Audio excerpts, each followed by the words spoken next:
Тэр одооны төр хувьчлын түншлэлийн хуулийн дээр 4 билүү 5 чиглэл байгаа. Тэгээд 100 тэрбумаас доош төслүүдийг тэр засгийн газрын хэлбэршүүлсэн журмаар улсын төсвөөс татаас авдгүй аймаг нийслэл хийж болно гэдэг ийм заалт байна. Энэ заалтуудыг л бид нэр аль ч аймагт яг энэ жишгийн дагуу хэрэгжүүлж болно гэдгийг нээс. Жишээ нь нөгөө нийтийн үйлчилгээний зориулалтаа нөгөө дид бүтцийн одоо энэ дотор нөгөө хог шатах үйлдвэр гэх мэт нэг юм орон нутгийн нийгэм эдийн засгт хэрэгтэй юм төслүүд байна шүү дээ. За үүнийг л одоо орон нутгийн төвшөндөө хий гэдэг энэ 5 төрлийнхөө төслүүд дээр л энэ боломжуудыг олгож байгаа. Тэгэхээр заавал тийм алдагдaltaй төслүүдийг төр хувьсийн түншлэлээр хэрэгжүүлээд байх шаардлагагүй. Зүгээр энэ төр хувьсийн түншлийн хууль дээр өөрчлөлт осон тэр 5 төрөл 100 тэрбумаас доош гэдэг заалтаа бариад засгийн газар журмаа оруулаад явсны үр дүнд нийслэл зарим аймагуд бол ийм түншлийн төслөө хэрэгжүүлээд яваад байгаа сайн жишээнүүд байгаа.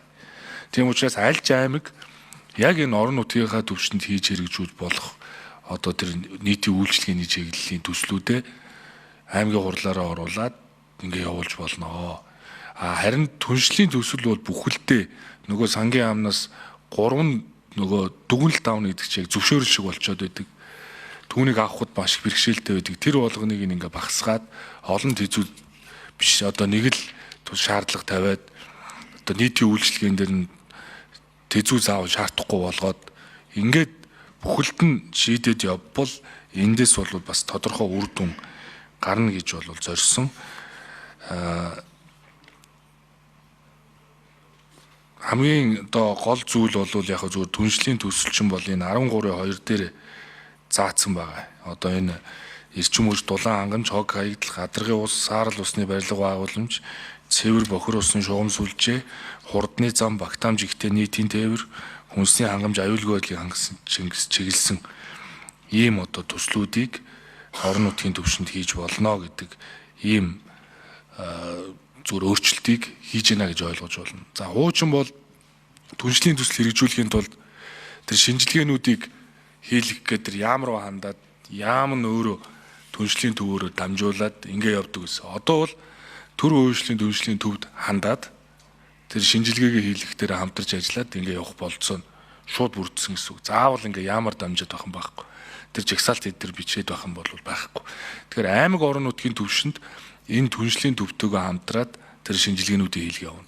Ер нь энэ төр хувьчлын түншлийн хуулийн дээр ч гэсэн энэ шинэ төр хувьчлын түншлийн төвийг төсвөө санхүүждэг биш өөрийгөө санхүүжүүлдэг ийм байгууллага байх ёстой гэдэг утгаар нь хуульчилж өгсөн. Одоо бол төсвөө санхүүж яваадсан. Одоо бол бид нар ерөөсөө төсвөө санхүүждэг биш тэр үйл ажиллагаагаар өөрийгөө санхүүжүүлээд явах бүрэн болцоо эндээс бол бүрдэж байгаа.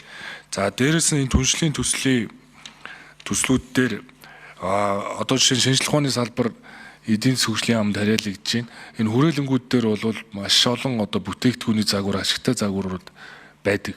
За үүнийг эдийн засгийн эргэлтэнд оруулах гэхээр одоо нөгөө R&D-гээ хийхэд зардал мөнгө хэрэгтэй байгаад байдаг. Тэгэхээр хэрвээ тэдгээр эрдэмтдийн бүтээсэн шин санааг эдийн засгийн эргэлтэнд оруулвал түүнийхээ одоо нэг 5 хүртэлх орлогын хувийг нь эрхчлэлийнхаа судалгаа хөгжүүлэлтэнд зарцуулаад явах эрхүүдийг эндээс нээж байгаа байхгүй.